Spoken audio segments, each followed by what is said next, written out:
the FNO show, and it's turning out to be an excellent session as we approach closer to expiry. It's looking good. 5,700 has been conquered in trade today. The question is whether or not we're able to scale up until expiry on Thursday. Tomorrow, remember, is a trading off. CK, first, your thoughts on how good a day it's been, but the question is whether or not it's sustainable and can we build on to 5,700?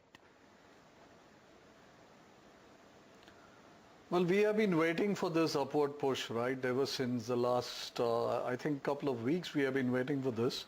The market was somewhat hesitant as it worked its way into this zone of, I think, several overhead resistances which were in and around the 5650 through 5690 area. But it's very creditable on the part of the Nifty to see that it has managed to push through this overhead resistance with a lot of strength and a show of strength at least. And I think the very fact that it is managing to sustain at the higher levels above 5,700 is clearly a testament to the fact that there are not too many pending long positions which will halt the uptrend on its way. So I think we have to take that as being a positive, which would suggest that this up move should probably sustain through to the close of today as well as into the day of expiry when we reopen on Thursday. So I would think any intraday low levels that you might get, which I doubt will go through or go below, much below 5690. So I would use any dip down to 5690 levels today to actually initiate fresh long positions on the Nifty future. And if it were not to come and we were to close actually higher, I would even then want to be a buyer.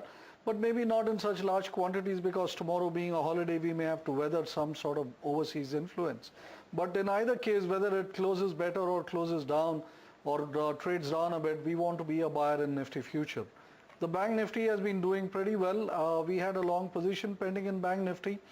It has hit the targets. We were looking at 11,650, but I think the trend in it is pretty firm. So those who are trading multiple lots are advised to book profit partially and could hold on with a revised stop to somewhere around 11,450 so that they are immune from any declines on their long position and perhaps seek for higher returns as well. So I think both Nifty and Bank Nifty have actually turned somewhat bullish.